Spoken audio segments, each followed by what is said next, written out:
Welcome to Mutual of Omaha's Wild Kingdom. I'm Peter Gross, co-host of the original Wild Kingdom with Marlon Perkins and Jim Fowler. If there's one thing we've learned when filming Wild Kingdom, it's that nature can be harsh. Not all animals are strong and healthy enough to survive. In tonight's episode, we'll explore the relationship between predator and prey. Each plays an important role in keeping animal populations in check. The old and the sickly animals are naturally weeded out, leaving the strong and the healthy to produce the next generation. In fact, predators are only successful about 50% of their attempts to catch food. This reality can seem harsh, but it's absolutely necessary to create that delicate yet natural balance of the animals in the Wild Kingdom. So sit back, relax, and enjoy Mutual of Omaha's Wild Kingdom.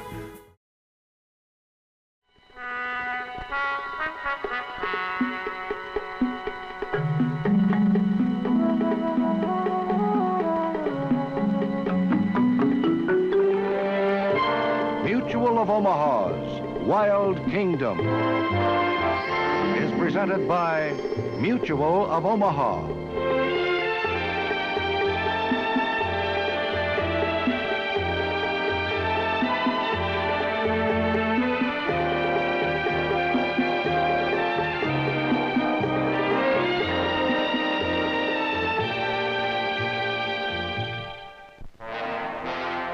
King of beasts, the African lion. Roaming the open savannas, fearing attack from no other animal, his roar is a threat to all who live within his range. Powerful, stealthy, with amazing physical abilities, this is the most feared hunter on the African continent. Welcome to Mutual of Omaha's Wild Kingdom. You really don't have to be afraid, WK. Of course, a big lion like that one could be ferocious. But I don't think you have a thing to worry about with a young lion like Lester here. He's only about 4 months old, a long way from being the king of beasts. Actually, if Lester lived in the wild, he might never become the king of beasts. For a young cub like this to become the greatest predator in Africa, he must do a lot more than simply grow older and bigger. He must learn the complex skills of the hunter, skills he is not born with, and must develop by trial and error, imitating the example of the older, more experienced lions. It isn't an easy task. Centuries of being hunted have made his prey crafty and exceedingly cautious. They have their own natural defenses, often formidable. Hunting them successfully is a demanding art. And the fact is, many young lions never master it and literally starve to death. The story of how lions like Lester learn the skills necessary for survival is a fascinating one. It takes place in the open bush and savannas of East Africa, a place we call lion country.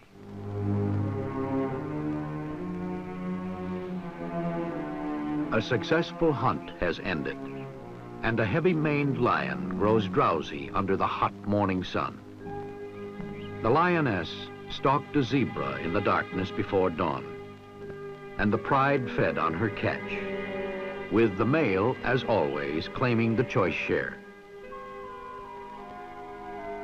Now the pride escapes the day's increasing heat in the cool, deep grass. Even the cubs, lowest in the feeding hierarchy, have eaten well. Sleep will claim all but the two youngest. A yearling male also finds sleep less tempting than mayhem. Neither cub nor adult, he already has some of the great strength of a mature lion. But the skills he will need to survive when he finally leaves the pride are as yet unmastered. He would still rather play than hunt. He has often accompanied his mother on hunting trips, but he still finds 4-month-old cubs more fun than zebra or wildebeest. The pride settles in the shade to sleep through the midday heat as a cub completes his meal. They rest on the open savanna with no thought of cover, for no animal would dare attack them. Nearby, 2 elephants dust their sensitive skin for protection from biting insects.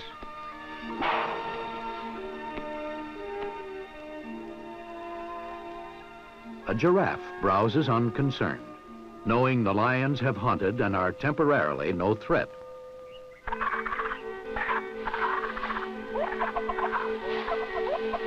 From the safety of the treetops, a vervet monkey screams a scolding chatter at a white rhino below. Only the elephant is bigger than this peaceful and sluggish grazer. Even the sight of this giant close to the pride does not disturb the male. This is lion country, and he is master. But for 2 defenseless cubs and an inexperienced yearling, lion country is full of danger.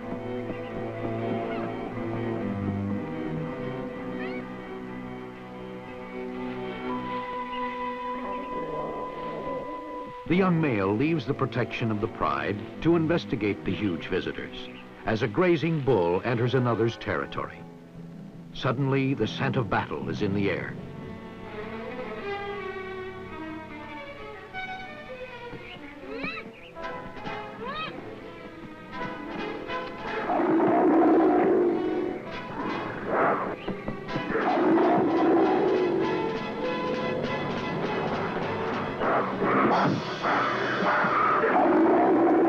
It ends abruptly, dominance established, territory protected. Bolder now from the yearling's example, the cubs too leave the security of the sleeping pride. But they swing wide as they pass the rhinos.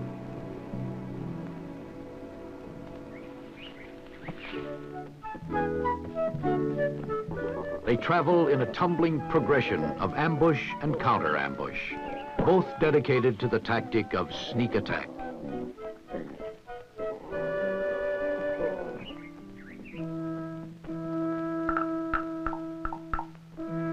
Roaming for the first time without their mother, the cubs discover that the log they've been stalking is alive. A leguan sunning itself on the ridge of the rock. This is a unique challenge. They've never seen a leguan before.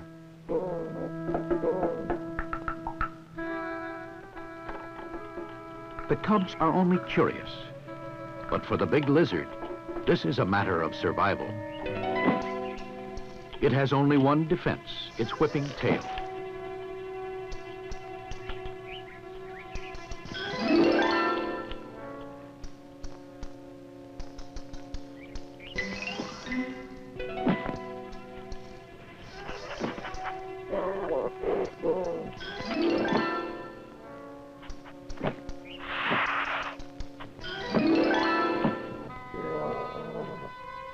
The young lions are baffled by an animal that fights at both ends. Though they are bigger and stronger, today the leguan is the victor.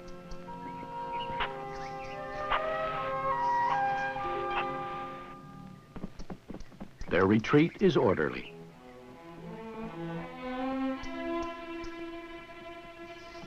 The memory of defeat fades quickly. For the cubs, the only time is now. The only adventure is the next one.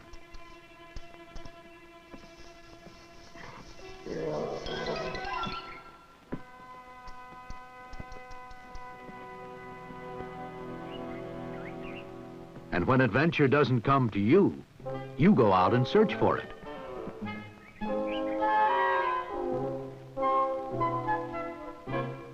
What was once only a dead stick is now a prize, worthy of combat. Ambush is inevitable.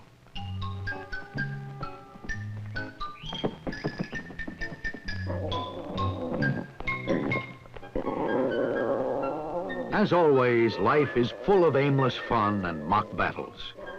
But the young lions are now at a vulnerable age. Even with the pride's protection, they may not survive these difficult months. Alone, they are no match for many predators. They may find that for young cubs, lion country is a dangerous place. The young cubs were on their own as they explored lion country, but now they will join forces with someone slightly more experienced. Far from the pride, one young lion scans the deep grass ahead and leaves his flank unguarded.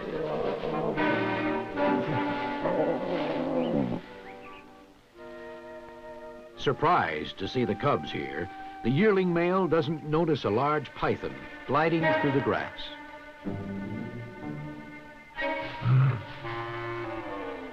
The snake is no real danger to the lion, but its painful bite and crushing coils demand respect.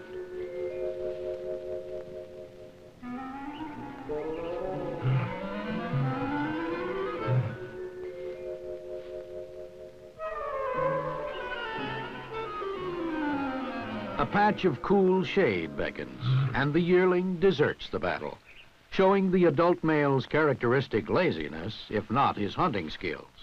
To the youngsters, the snake is the promise of another adventure.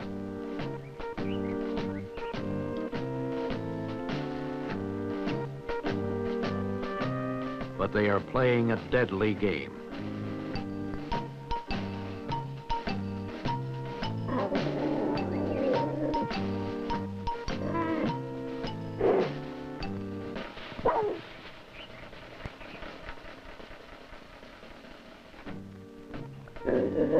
If the python strikes, its muscular body will quickly surround the cub.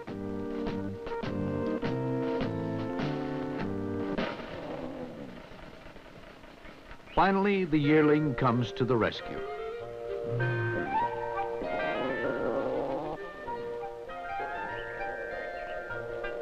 The yearling's predatory instincts are still buried deep beneath his cub-like devotion to pointless fun. The game is forgotten as the lions spot a distant spectator, a spring hare.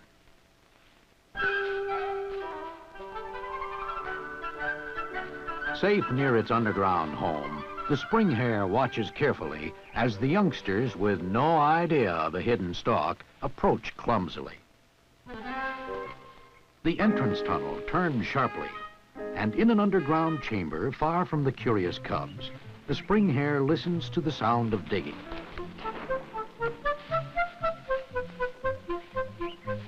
Now the yearling takes over, but he is ignorant of how large a spring hare's burrow can be. A giraffe watches without alarm. This is clearly no hunter.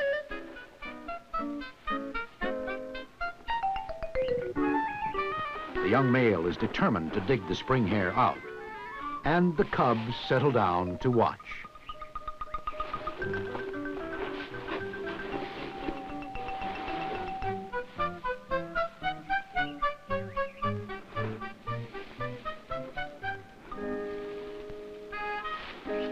Still nothing but empty corridors as far as he can reach. So, back to the digging. This is becoming hard work, and the cubs are playing his favorite game again.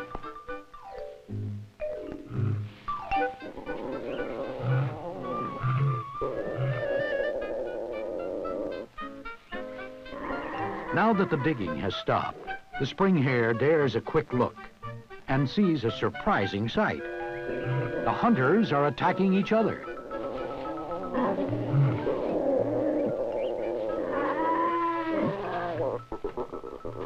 With their oversized companion driven off, the cubs return to a more leisurely pace of battle.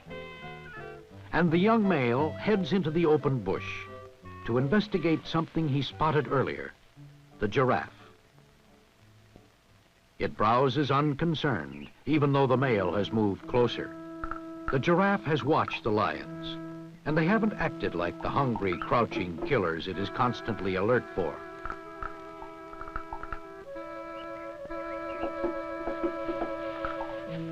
But hungry or not,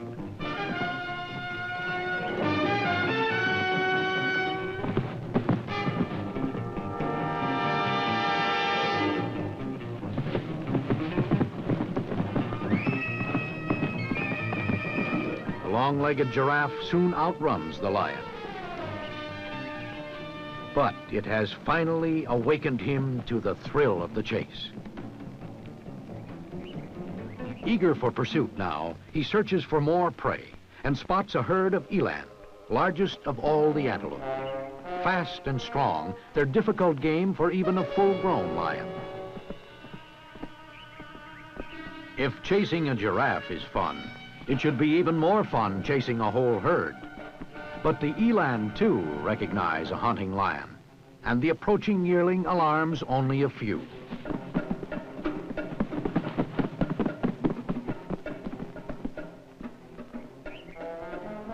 The herd bull realizes the lion is a young one, no real danger. And now the giant antelope becomes the aggressor.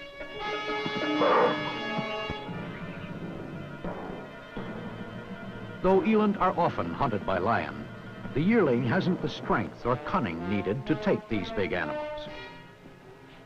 He is no threat, and even the younger bulls become bold.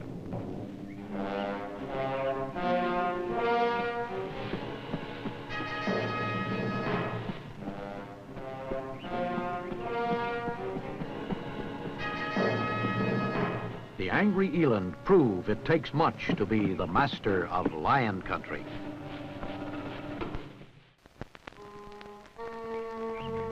Near the yearling, a vervet monkey picks insects from the grass. Again, his awkward approach warns his prey.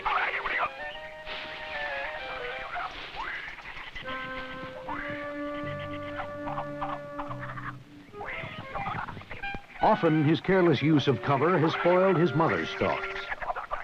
But now the hunting instinct has been sparked within him. His frustration as animals elude him will make him a better pupil on future hunts with his mother. The chattering vervet is tantalizingly close, but still out of reach. Suddenly, the sounds of battle. Bush pig squabbling over a mud hole.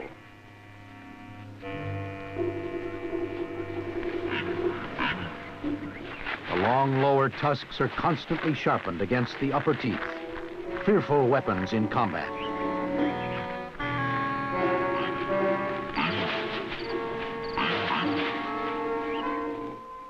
The lion abandons his quarry for the promise of another.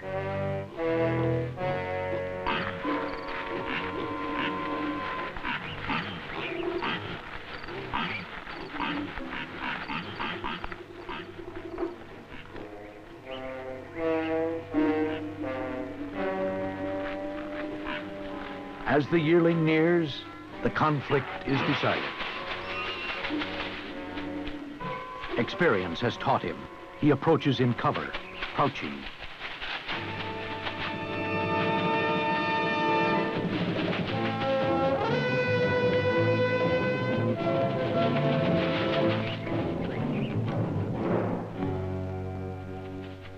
In time, he will learn to seize his prey quickly, for like all lions, he lacks stamina for more than a short chase.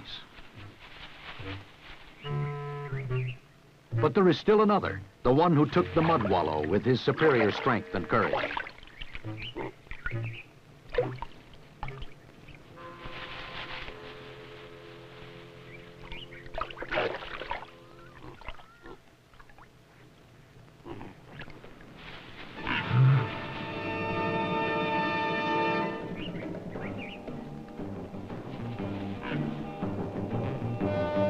The yearling's new confidence meets a severe test. Now he is the chased, and the bush pig is a relentless pursuer.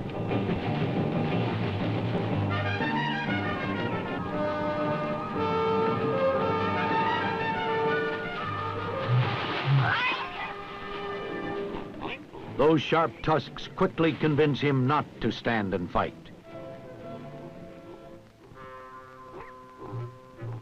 Once again, the bush pig claims his hard-won mud hole.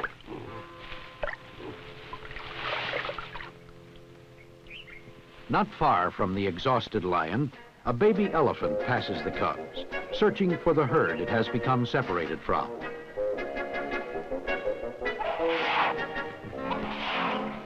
The youngster fears lions instinctively, but these are only cubs.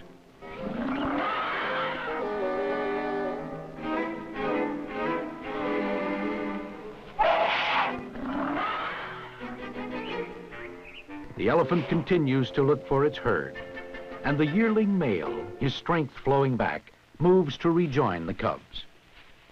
He receives the customary greeting.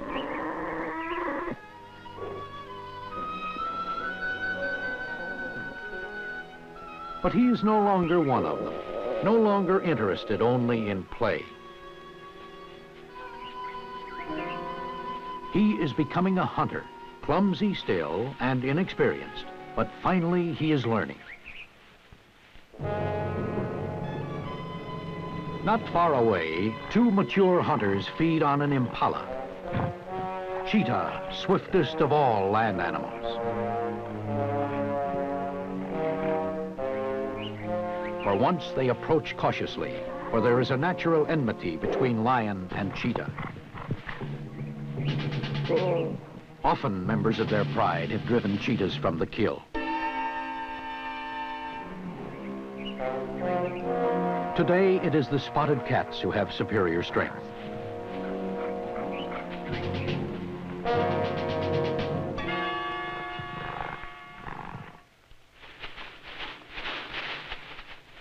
The cheetah stands its ground, but now the yearling does not run. For the first time, he's ready to fight.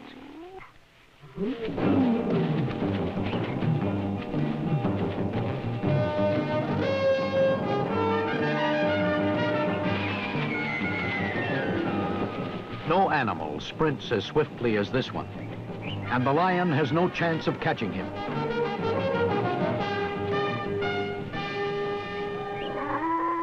But he has taken possession of the prize.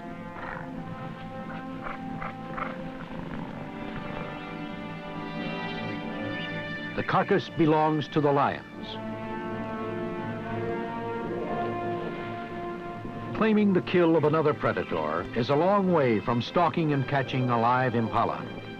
But today, an important first step has been taken. Today, for the first time, the male has depended on himself for food.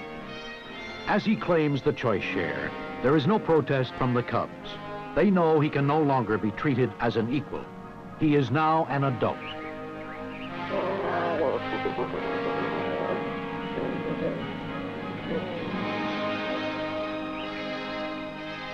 In months ahead, he will continue to hunt and learn. One day, he too will be ready to rule in lion country.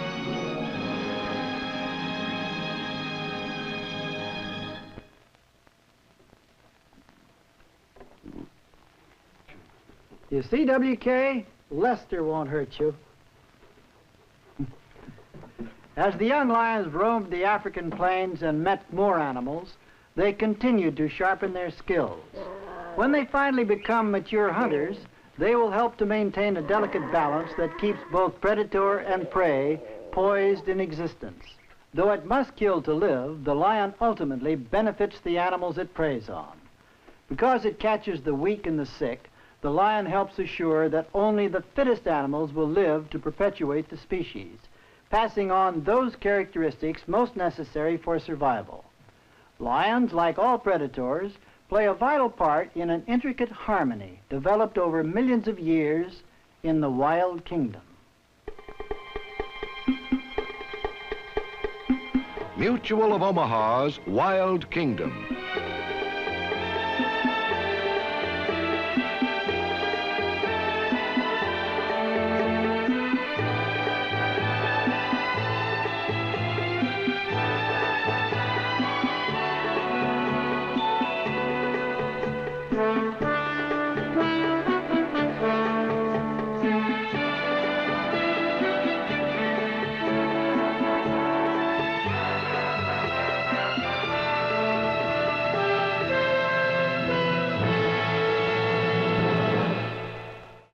Like what you saw? Follow us on Facebook, Instagram, and YouTube for more exclusive content. And visit our website at wildkingdom.com.